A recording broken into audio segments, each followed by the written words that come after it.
So, a teacher can be in a public school, can be a university, doesn't matter. Asks his classroom, can you touch God? Class looks around. No, you can't touch God. Teacher says, well, can you see God? Class looks around each other. Well, they shake their heads. No, we can't see God. Teacher says, thus you must conclude there is no God. Student way in the back of the class raises his hand. Teacher calls him. Student stands up and he says, sir, can you touch or see your brain?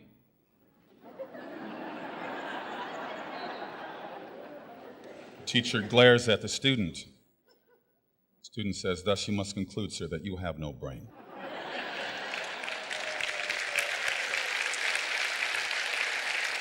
I have recently come to the conclusion that many of our leaders in Washington, D.C. have no brains.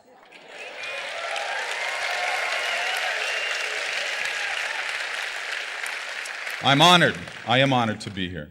Many thanks to Pastor Godfrey for inviting me here.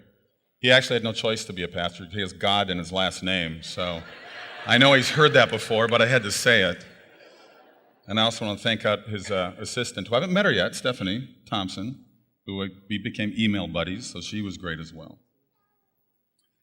So a bishop visited a church in his diocese, and only 3 people turned up to hear him preach. He asked the vicar, did you give notice of my visit? And, well, no, replied the vicar, but word seems to have gotten around anyway.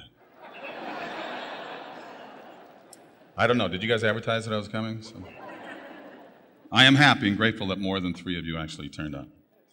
Oh, and first off, I am not a Baptist, but if you feel the need to talk back to me while I'm up here, go for it. Can I have an amen? Thank you. I've been asked to speak here about my religious journey, and it's pretty straightforward. I was blessed with Christian parents, and I grew up in the Lutheran church in a little town called Mound, Minnesota, just outside of Minneapolis. We were on the beautiful shores. Somebody from Mound? No. You are? We'll talk later. That's too funny. That is too funny. We're on the shores of Lake Minnetonka. We were home to Tonka Toys, for those who wonder where Tonka Toys, Lake Minnetonka, Tonka Toys. Okay. But of course, there's more to my story than that. And the topic of my talk today is going to be faith, freedom, and hope. So I'll begin with my story. You see, at one time I was a broken man, but I have been revived, I've been redeemed, and I most certainly have been reborn. And I've been reborn through faith. Thank you. And I've been reborn through the hope that comes from that faith. In 1997, I had a tremendous health crisis. I wrote a book about it. It's called True Strength, My Journey from Hercules to Mere Mortal and How Nearly Dying Saved My Life. So I'm down in New Zealand, where we filmed Hercules. I'm in my 5th year of filming that series. And at the time, we were the #1 TV show in the world, so Invincible Complex, anyone? So, but slowly, over time, I developed this tingling in my left arm and went down into my fingers. These 3 fingers right here, they were cold, they were numb. I was trying to shake it off. I couldn't quite figure out why they were doing that. This throbbing pain slowly moved up all the way into my arm as well, but I blew it off. I told myself, you know what, I'm fine. So I wrapped up filming season 5 and I headed back to Los Angeles to start this huge publicity campaign for my first big-budget action movie for Universal Studios. It was called Kull the Conqueror. Now, if you haven't seen it, check it out. Kull is the prequel to Conan the Barbarian. And in the books, Kull is Conan's father, even though Arnold Schwarzenegger, who played Conan, is older than me. Apparently, I'm his dad. So there you go. But I felt pretty cool to be in that company. And right after this big 10-city press tour that I was going to be doing, I was going to start yet another movie for Universal. And, my crew's really taken off. I didn't have time to be sick. So here I am in the middle of this promotional tour for Kull, and I'm on all the big shows. I'm doing Leno, Letterman, whatever, you name it, Oprah. I'm hitting all these shows, and I was having really the time of my life. So when I finished doing Letterman and all those other shows in New York with Morning America Today, I pop up to Boston to do some more publicity up there. And it gets to a point my arm is on fire. I mean, it's driving me absolutely nuts. So I tell the publicist that's with me, and she calls up the studio. The studio sends a doctor to my hotel room to check me out. So the doctor comes in my room. His name was Dr. Dye. D-Y-E, I don't care, it's still Dye. I know he's heard this 1,000 times too, but it's really the wrong name for your profession, you know? But he tells me he thought, maybe that you got something cardiovascular going on. I really think you should get this checked out when you get back to LA. And I said, sure, I'll get it checked out. But I blew it off again. So I get back to LA to prep for my next movie, and I go to Gold's Gym to work out. When I first moved from Minnesota to LA, I lived on the Santa Monica Venice border, and Gold's Gym is less than a mile from my house. That was my home. That's the place I loved to go to. It was like my second home. So I go to pick up these 260-pound dumbbells to do some curls. There's guys in their workout, curls for the girls. You guys know what I'm talking about. All those meatheads, That's what we would say. But I went to pick up that 60-pound weight, and my arm just, like a lightning strike, I dropped the weight and almost hit my foot, but I didn't care about that. I yelled, I screamed in pain. Everybody turned to look at me. And I said, that's it, I gotta go see the doctor. So I go see my doctor. And of course, he was in Beverly Hills. But I go see my doctor. He's got a stethoscope. He's working up and down my arm. He's checking things out. He starts feeling around. He stops up here in my upper shoulder. Gets a very serious look on his face. He says, you got a lump here. I'm going to do a biopsy on it. A biopsy, that word freaked me out. All I could think of was cancer, of course. And you know what? I'm Hercules, for crying out loud. I'm supposed to be the epitome of health and strength. There can't be anything wrong with me, right? I was rattled, and of course, I'm convinced that I'm still fine, right? The male ego sure can get in the way of common sense. Am I right, ladies? Yeah. Before the biopsy, I went to see my chiropractor. So as I'm laying on my back and he's working around on my shoulder, I heard a voice inside my head warning me, don't let him crack your neck. I thought, that's so weird. In 8 years, he's never cracked my neck, because I've had my neck cracked before I started going to this chiropractor. Never liked it. Leave my neck alone. Whatever you do, crack anything in my body, leave my neck alone. It comes back again, warning me, this time even louder, do not let him crack your neck. So as I'm arguing with his voice in my head, the chiropractor unwittingly does the thing that breaks me. He cracks my neck. I suffered 3 strokes. That lump in my left shoulder was actually an aneurysm that had been forming in that left subclavicle for who knows how long. And it had been the culprit spitting those blood clots into my hand, making these 3 fingers cold and numb. But that crack forced 3 of those blood clots to travel up into my shoulder, into my neck, into my brain. So here I was sitting on top of the world, huge TV show, all the perks that go with it. I was in my mid-30s. I was in better shape than most guys who are in their 20s. And for any of you that watch Hercules, I was pretty ripped up. Look, I was working out 2 hours every day on top of 12 to 14 hours a day on the set. And I was doing most of my own stunts because my ego said that I could, but I loved it. I actually wanted to do it. I thought it was pretty cool. But when those 3 strokes hit me, I went from a physical specimen, at least what I thought was a physical specimen, to someone who couldn't even stand up, who couldn't even balance, couldn't walk a straight line. That snap of my neck changed my life. 3 strokes caused me 3 years of hell. I had dizziness, nausea, heart palpitations. I had these migraines that would drive me crazy. I had loss of sight. I had loss of speech. And I had this constant humming sound in the back of my brain, this if I kept doing it, it would annoy you. And I had that 24 hours a day, and it lasted almost 2 years, every day. Drove me crazy. And the worst thing, I had this constant feeling of falling backwards 24 hours a day. It didn't matter if I was laying down, seated, standing, I was falling, just falling. So I suffered, to put it bluntly. This is where faith and hope came in. After a week in that ICU, I spent the next several months just learning how to walk again, to balance myself again. Once again, talk about it being tough on the male ego, right? I did as much as I could to push myself with all the physical therapy that they threw at me, but it wiped me out. My brain couldn't handle it. And I did something that I hadn't done in a long time. I just spent a lot of time on the couch. And when you're on the couch, what do? You watch TV. Because what else are you going to do? Now, I hadn't watched TV in 5 years because most of my days were anywhere from 16 to 18 hours a day, door to door. I didn't have time to watch TV. But I needed to take my mind off my misery, my uselessness, so to speak, my hopelessness. And I wanted the distraction. I wanted to distract my brain from itself. And I wanted to laugh. Because trust me, laughter is truly, truly the best medicine. It really is. So I discovered shows that I heard about but had never seen. I discovered Friends. I discovered Mad About You. And they made me laugh, because trust me, the last thing I wanted to watch was ER or Chicago Hope. Didn't want to deal with it. The medical community didn't really offer me any hope, just a lot of uncertainty. They couldn't even reach a consensus with the different neurologists I saw as to why the strokes happened. Well, I knew why they happened, but they said, no, there might be something else. Well, I felt like a walking time bomb out there. The neurologist told me that I would see the end of any progress in 3 to 8 months. I don't know why that was the window, but they said in 3 to 8 months, whatever progress you have at the end of 8 months, it's pretty much you have to live with the rest of your day. Well, I wasn't too pleased about that. Look, I couldn't lift weights, which I love to do. I couldn't read a book. It drove me crazy. I couldn't look at a computer screen. Computer screen was absolutely just, the vibrations come off. You guys have no idea, but my brain at the time was like electricity going to my brain. And I couldn't golf, which, trust me, if anybody knows anything about me, I golf. I love to golf, but golf deals with balance, doesn't it? So I couldn't even do that. I also was much quicker to get angry, to take things out on other people. I suffered from depression. But after those 3 months came and went, I still wasn't doing very well.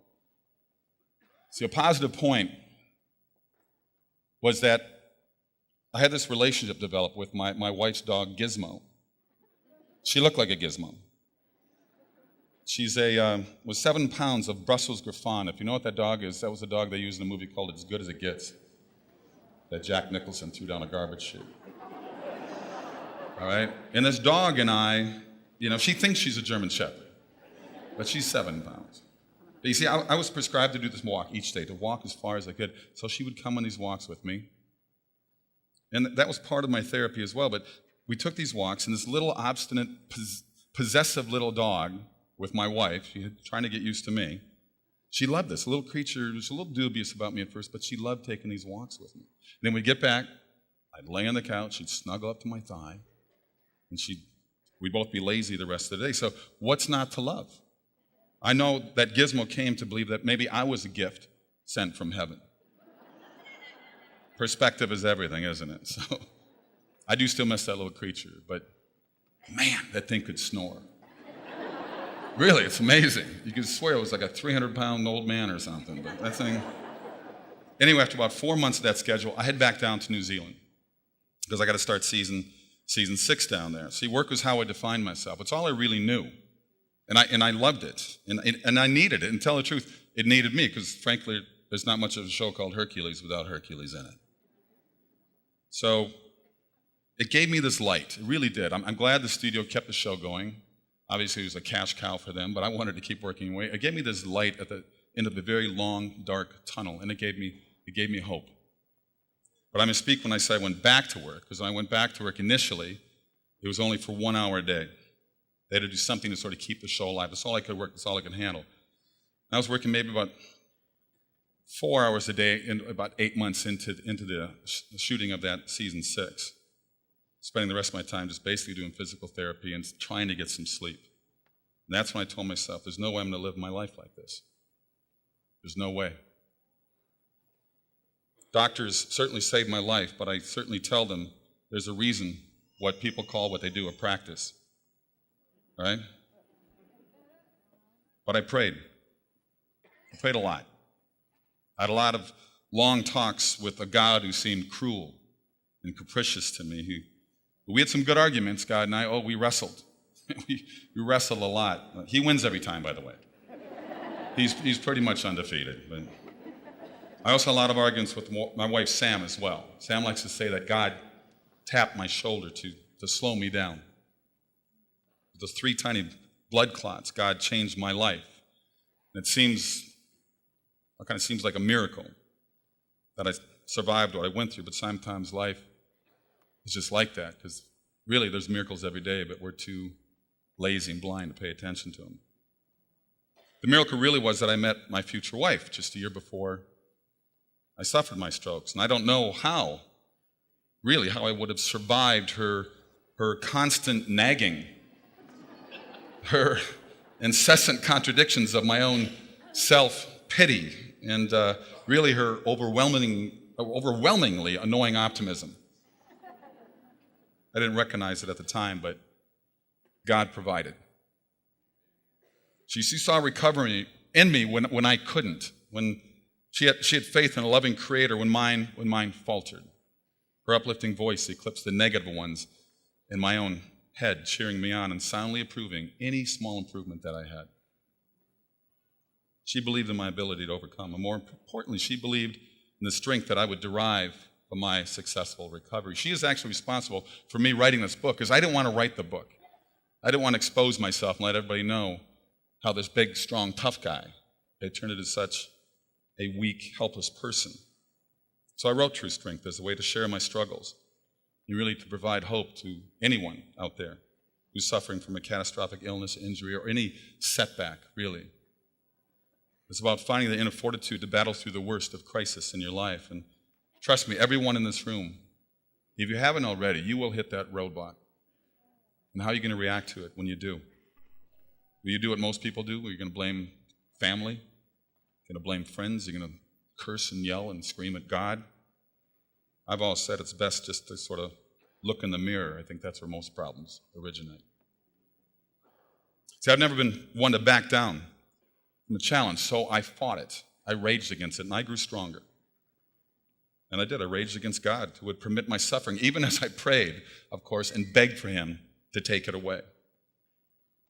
And I prayed, and through time I realized that warning itself, that voice inside my head, that was Christ. It's hard for me to admit this. It truly is, that I know now that I brought this illness really on myself. I thought I was nearly invincible, and I ignored all the warning signs that were there. I didn't listen to that voice inside my head giving me explicit instructions. I thought that God was mocking me. Why didn't he just stop the chiropractor from turning my head? God could have saved me 3 years of torture. In hindsight, though, of course, I see that the lessons I learned could not have come any other way. That voice was there to show me that he cared. It took me a long time to really fully comprehend that. I shared my story with many of you this morning that came here looking for some answers. And I'm going to tell you that nobody can turn your heart to Christ but you. And if you learn anything from my story, I hope it's this. It's that God is always there. And he's there for the time of your choosing. He will not demand, he will not push, he will not force himself upon you. He simply loves and he waits. And while he waits, life happens. You make some good choices, you make some bad choices. I know that I am certainly not perfect. And eventually you will hit that roadblock that I talked about, that life-changing, life-threatening moment that we never want to think about. And that's when, of course, you make that 911 call to God. But I'm kind of here to encourage you to start the conversation earlier than that, because your struggles are going to be a lot easier. Let me know if this sounds familiar to you, okay? It's the last few days before Christmas. You're at the Christmas mall, the shopping mall. You're cruising around. Of course, it's packed. You can't find parking anywhere. You're driving around. Then you go, God, please, just find me a parking spot. Just anything. I don't care. If you find me a parking spot, I swear to you, I will go to church every single day the rest of my life. Poof! Parking spot opens up. You look to the heavens and say, hey, God, don't worry about it. I found one myself. Right? We do that. Sam, my wife, she actually wrote a few chapters in the book as well, which she says are the best chapters. I don't know if I can disagree with her, but we got married 4 months after my strokes. You know, she didn't have to stay with me. She could have just walked away when I was hit with my strokes, but she stayed. I actually wanted to postpone the wedding. I wasn't feeling too well. One of the doctors said to me something that's all stuck with me. He said, don't put your life on hold. And we do that. We do it with our family, friends, kids. We do it. We put our lives on hold. We put our dreams on hold. They're good words of wisdom. She married me when I was my absolute lowest. Before the pastor said for better or worse, she got the worst part. You see, I had faith, but I never needed faith. Let me say that again. I had faith. I believed in God. I believed in Jesus all my life. but I never needed faith until I was hit with this incredible challenge. So as a child growing up in the western suburb of Minneapolis, called Mountain, I went to church every Sunday with my family and listened to our pastor warn us of God's wrath and hellfire and brimstone and eternal suffering. Of course, that when he was being charming and lighthearted. Pastor Sandus was a very intense, very boring, and pretty dry speaker. He was not an upbeat sort of guy. And I remember driving home one day with my family. I looked at my mom and dad and I said, I don't think God's that angry with us. I think he's loving and caring and, And they said, well, that's just the way he does things. Well, when I was around first, I was like second grade, I started doing these things they call the altar boy, which is really cool. You got to wear these little white robes, and you got to walk up down the middle of the church and light all the candles. And then you sit up there. You're wearing the same robe the pastor wore, basically. And you got to sit up there in that little mini pew that the pastor had. And I always noticed Pastor Sandus would bow his head, close his eyes before he went up to preach. So one Sunday morning when I was the altar boy, I'm sitting next to Pastor Sandus. He bows, closes his eyes. And I asked him, why do you do that? He explained to me, he says, well, I'm asking God to help me preach a good sermon. I went, Thought about it a minute. I said, well, Pastor, why doesn't he help you?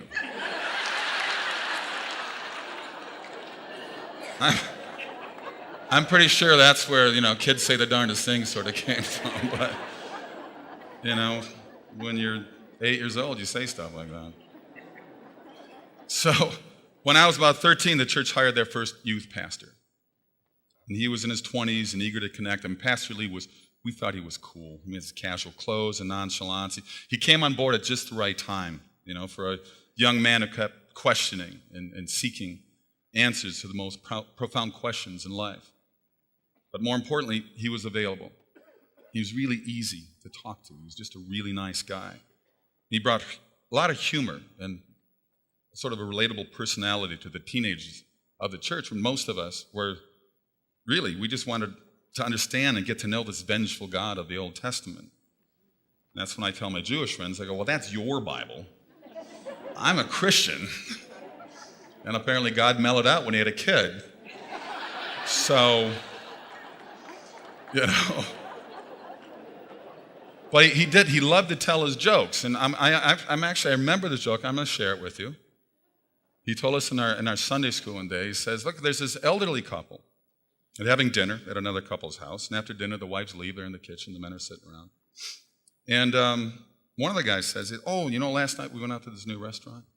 It's amazing. You guys really got to go. The other guy says, what's the name of the restaurant? He goes,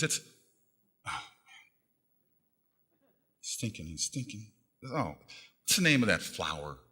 The one that's red and has thorns on it? Rose. It's a rose. Yes, it's a rose. Thank you. Hey, Rose, what's the name of that restaurant we went to last night?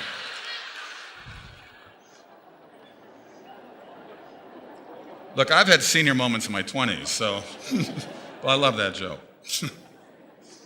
Pastor Lee was an easy guy to talk to. And he brought the message of Christ into the current world. He brought it into my world. And he helped, foster an understanding of God through his generous friendship and also his mentoring. His voice was an encouragement to me on my own walk with Christ. And we all need someone like that, right? We all need to hear that voice from somebody. So now consider raising children in a secular environment that insists they rely on themselves and their government and not on anything on their faith with God. If we look at the human condition, we are all in a state of recovery. Christians term this the recovery from sin. And Christians, of course, we believe that Jesus died for our sins, but also that in order to glorify God and honor sacrifice, we must follow him, which means we must try to emulate his love for humanity and his reverence to God the Father. We are all called to pick up our own cross, to follow Jesus by loving God and also loving each other. And the only way for people to learn this is ultimately recover from a fallen state, is for them to learn the whole story through their church, through their parents, through hopefully their schools and teachers, co-workers, anybody in the leadership positions and the mentoring position. But I'm going to level with you guys. 1 hour in church a week ain't going to cut it. It's not. Not when secularism lurks in every direction we glance. You look at our movies today. Look at the TV shows. Look at the magazines. Look at our mainstream media. And I'll tell you, the biggest culprit of all is the internet. The internet is the Wild West, folks. It really is. The stuff that pops up on my computer, it's amazing. Evil intent is everywhere. What is the opposite of Christianity? It is not atheism. It's not. It's secularism. It's apathy. What happens to an individual who doesn't have Christian voices in his or her life? What happens to the child who goes to public school for his most formative years, where they teach anything but biblical principles and morals? The Bible, at one time, was the school book. That was the book. So if you are taught how to have sex by our schools, if you're told that abortion is simply a choice with no repercussions, and if you're educated in a system that values youth, it disdains the old, well, why would you grow up to believe that life is sacred? This is part of the reason my wife and I decided that our oldest child, when he was finishing second grade, we decided to homeschool in the classical Christian model. And one thing their education is focused on is teaching how to witness in the public square. Because I believe that secularism has taken hold of society, but that many just blindly follow what appears to be the strongest voice. Now, I know there are people out there, and you know who you are, who see what's happening in our culture, but you feel helpless. You feel like, I'm one voice, what can I do? One vote makes a difference, guys. You know, in the last election, 70% of people who said they were Christians, didn't vote. 70%. We get the government we deserve, and we need to change that. Don't say I'm just one person. You can make a world of difference if 1 million or more one persons get together. By the way, how many of you oppose slavery? Right? Do you know why you think slavery is wrong? It's because of inherited moral capital. See, back in the mid-1800s, there's a group of 17 Christian men that gathered together in Ripon, Wisconsin, and they determined that slavery did not honor God. There are other religions that still endorse the practice of slavery to this day, but not Christianity. Not according to the New Testament that proposes that all of God's children are created in equality. Anyway, within 6 years, these men from Wisconsin formed something called the Republican Party, and we elected our first Republican president, Abe Lincoln. They captured the White House, and that started the end of slavery in the United States. So what I'm telling you is that if you believe slavery is wrong, you have Christian morality. You just don't know it. You have what I call inherited capital. It's been passed down to you from our Christian forefathers. Now, this is a good thing. But the secular world, they want us all to forget the good old days. They've been rewriting history for years. They're rewriting our Constitution. We see it every day. And if that goes, we will welcome in slavery again because life only has the value that society wants to place on it. Judeo-Christian society values each human, but secularists have no such moral compass. This is why they support abortion. Life only has value if the mother desires it. The Nazis took over the Christian church, right? They only value lives that had the right bloodline. They eliminated anyone who differed from what they considered to be correct. If you're gay, you're gone. If you're Jewish, you're gone. If you're handicapped, you were gone. They applied their own yardstick, and they eliminated anyone who disagreed with it. If you agree with the Nazis, well, secularism is for you. But if you disagree with what the Nazis or the communists or socialists have done in killing tens of millions of people throughout the centuries, then Christianity ought to be your choice. Look, I'm not here insisting that you should believe in God, but I'm insisting that it is this belief in the God of Abraham that secures and preserves your freedom and your life. And if you value your life and you value other people's lives, you must support Christianity. You should.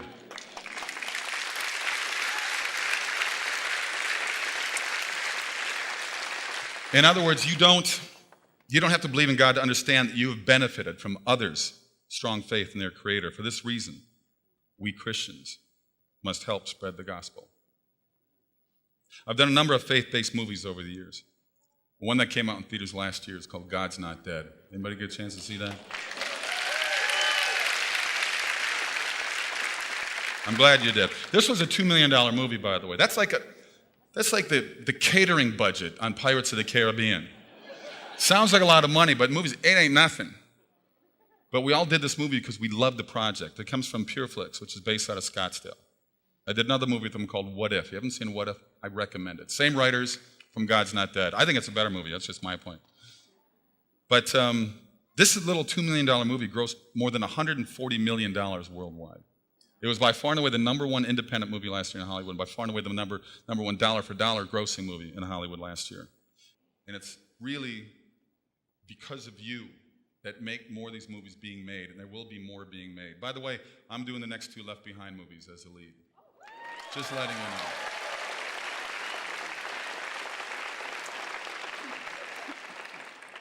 I'm segue again. I have to tell this. I have to tell you this. My wife and I were talking one night, and I said to her, you look at Seventh Heaven, you look at Highway to Heaven, Touched by an Angel. By the way, Roma Downey, who did Touched by an Angel, she was in the very first movie of Hercules.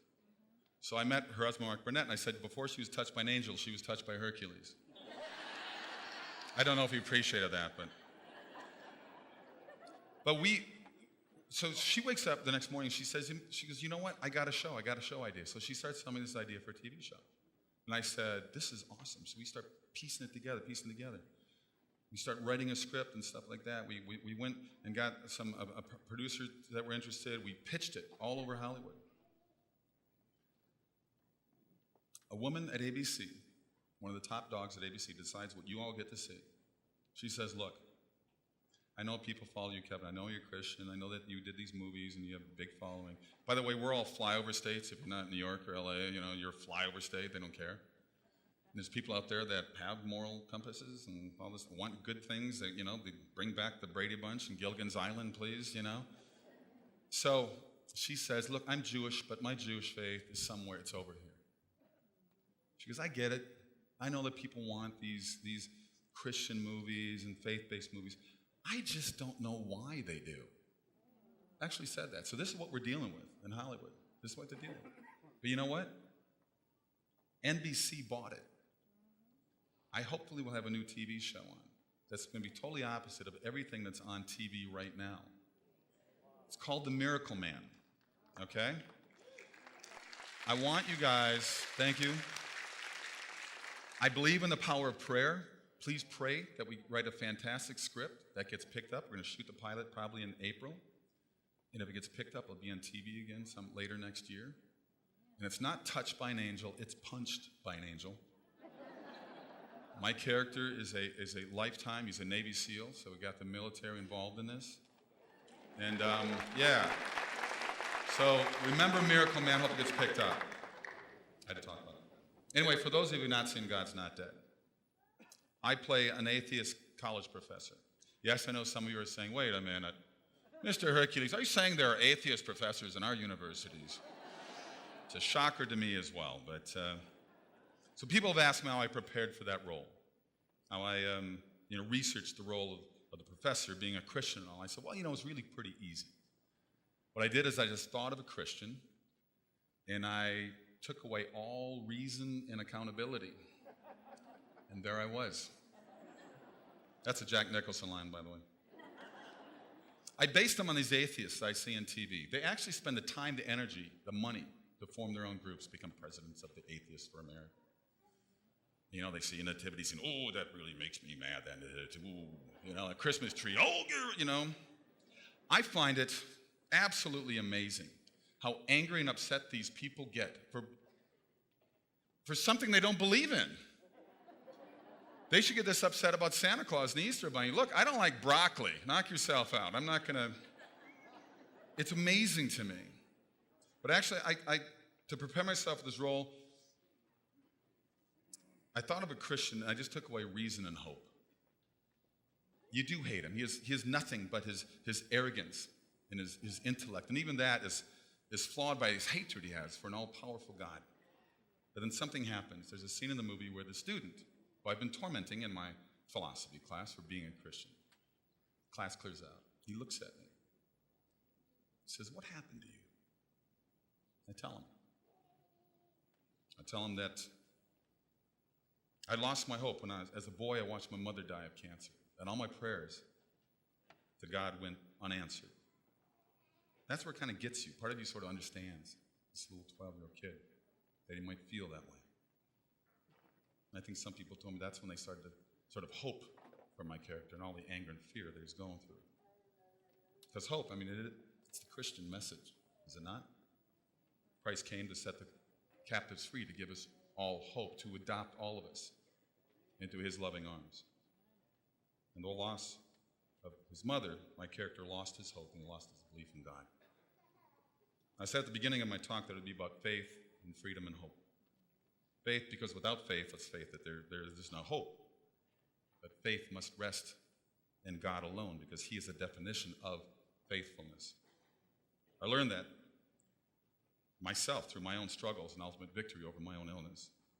Freedom, of course, our country is founded on 3 unalienable God-ordained rights: life, liberty, and the pursuit of happiness. And without life, well, without life there really isn't anything, is there? Without liberty, freedom, there's no happiness. And the pursuit of happiness is the manifestation of hope. Let me ask you something. Those young men rioting in the streets of Ferguson and in Baltimore, all these young men that are killing each other by the thousands in Chicago and LA, New York, Detroit, most of them 15 to 30-year-old males doing this damage. Would they be doing this damage if they had Christ's presence in their lives? I think not. If they had been taught Christian principles in their schools, they had no hope. We have kicked God out of our government. We kicked God out of our schools and universities, and we scratch our heads and we wonder why there's so much anger and there's so much hate and violence in our country. Government seeks more power by creating dependency and enslavement of the masses, by usurping the hope of people who learn to put their faith in a faithless government. To enslave the people, you must convince them or coerce them to surrender their freedom. Freedom, of course, comes from God. So you need to convince them now to surrender their God, their religion, and then the government can what? It can grow. Politics, right? By the way, does anybody know where the word politics came from? Poly comes from the Latin meaning many.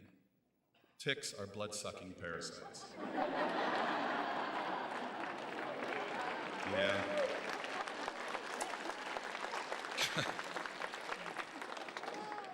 See, some argue you shouldn't mix politics with religion, but yeah, you have to, because the reality is they are intertwined with each other. This nation was created under the belief that all men are created equal. The American government was founded on Judeo-Christian values, founded on the laws and the morals and the very lives of our founding fathers. It was 56 Christian men who contributed their signatures to our founding documents. Many of them were men of the cloth, but all of them, trust me, were staunch Christians. How many of you think that Thomas Jefferson was a deist, someone who casually believes in God or questions the existence of a supreme deity? Well, our children are actually taught this in our public schools by the state, that Jefferson was a deist who believed in the separation of church and state, which he did. But many believe it is the Constitution. It is not.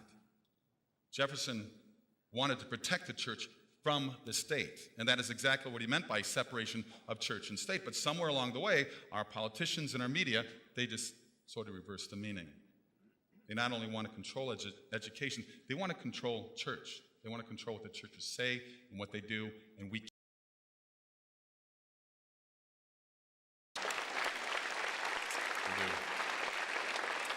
It is time that we found our way back to the values that made America great. In my opinion, that will require a revival. It will require Christians to re-engage in the public square, and that's why I do the films I do. Movies like God's Not Dead reach tens of millions of people around the world. I was in Salt Lake City about 6 months ago with my family. We were up there, a little summer trip up in Park City. This woman walks up to me with a beautiful little 6, 7-year-old little girl. Heavy accent. She says, "Are you Kevin Sorbo?" I said, "Yes." She introduces herself. She says, "I am from Iraq. I saw your movie God's Not Dead. I became a Christian." A Muslim became a Christian. It's amazing. If that's the only story I heard from that, it's amazing. But she wanted to tell me that her husband beat her almost to death. She had to leave. So much for the peaceful religion.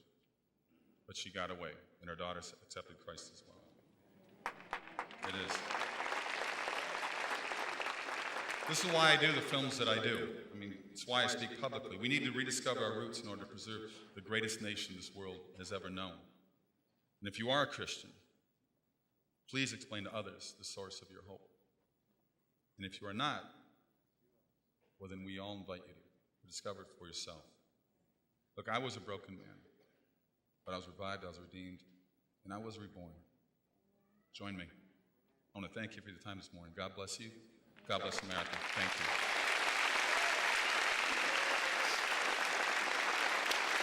Thank you.